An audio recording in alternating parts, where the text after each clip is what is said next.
The factory worker in Vietnam who sewed your $1,200 suit was paid about 40 cents to do it. The fabric cost $37. The buttons, the lining, the thread. Another $1, maybe $2.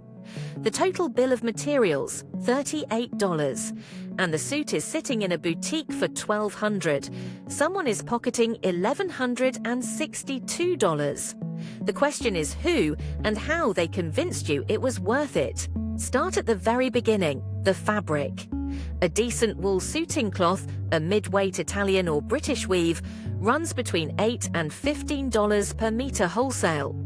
A suit needs about 3.5 meters. Call it $40 in fabric at retail markup. But the mills that weave it sell it for a fraction of that. The mill supplying a major fashion house might get $4 a meter. The name on the bolt of cloth is doing most of the work, not the yarn itself. Then comes the factory. The suit is almost certainly made in one of a handful of countries: Vietnam, Bangladesh, Cambodia, or occasionally Romania for brands that want a European label. A skilled tailor in a mid-tier Vietnamese factory earns between $200 and $300 a month. A full suit, cutting, fusing, stitching, pressing, takes roughly 90 minutes of labor. Do the math, that's about 40 cents in direct labor. The factory charges the brand a cut-and-make fee of maybe $4 to $6 per garment. That's the entire manufacturing cost. So the brand receives the finished suit at the port of entry for somewhere between $45 and $60 all in. Shipping, import duties, customs brokerage add another $8 to $12. The landed cost, the price the brand actually paid to get the suit onto its own warehouse shelf in the United States, is around $60 to $70. At this point, the suit is worth $68. The retail price is $1,200. Here's where the real machinery kicks in. The brand applies what the industry calls a keystone markup, traditionally double the cost at each step in the chain. But luxury doesn't do keystone. Luxury does 6, 8, sometimes 10 times cost. A brand paying $68 for a suit will wholesale it to a department store for $250, $300. The department store then marks it up to $1,200. That's a 4-to-1 markup at retail alone. The department store keeps $400 just for putting it on a rack. But even that isn't the biggest cut.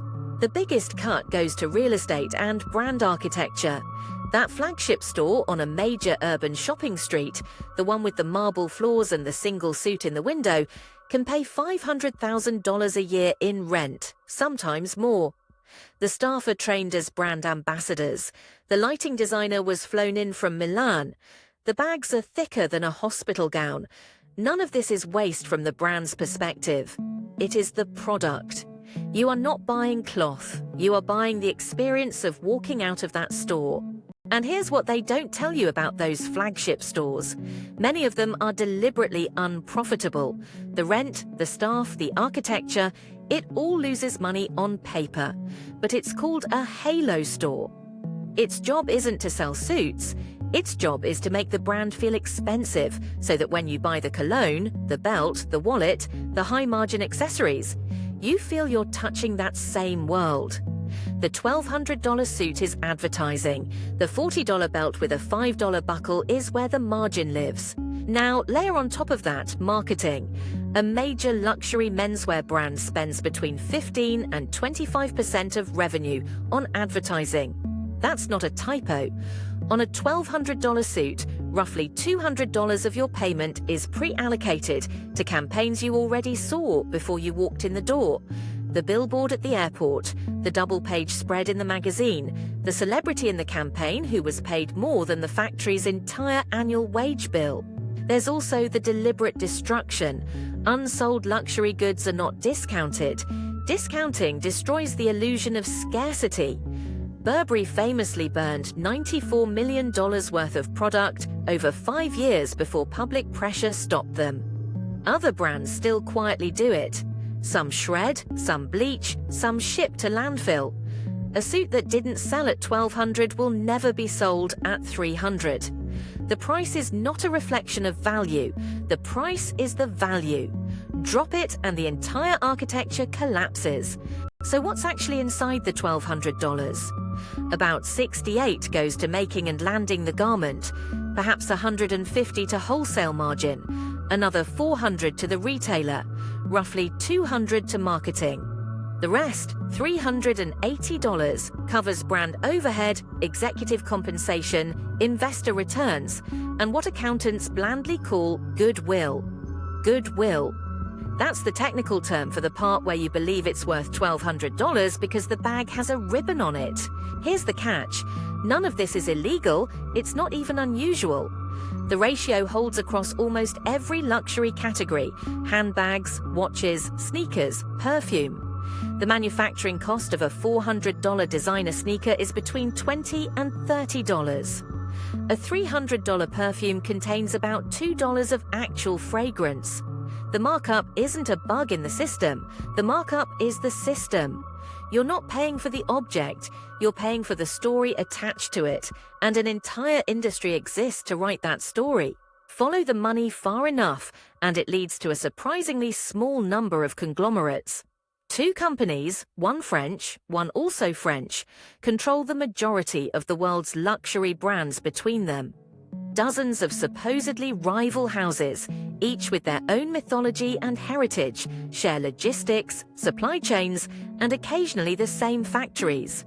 The Italian craftsmanship on two competing labels sometimes means the same workshop outside Naples, with different labels sewn in at the end. The competition is mostly a marketing construct. So what's the countermove? Not stop buying suits. That's not the point. The point is knowing which parts of that $1,200 you're actually paying for so you can decide if they're worth it to you. The fabric in a $1,200 suit is not meaningfully better than the fabric in a $400 suit from a lesser-known brand. The construction often isn't either, same factories, different labels. What you're paying for above $400 is almost entirely brand infrastructure. If that infrastructure matters to you, fine. But know that's the transaction. There are makers, small regional tailors, direct-to-consumer workwear brands, even some online made-to-measure operations, charging $300 to $400 for a suit with nearly identical raw material cost to the $1,200 version. The difference is they have no flagship store on Fifth Avenue, no celebrity campaign, no halo product strategy. They are selling you the suit, just the suit, which, as it turns out, costs $38 to make, and somewhere between $300 and $400 to sell honestly. Everything above that is a story, and now you know who's writing it.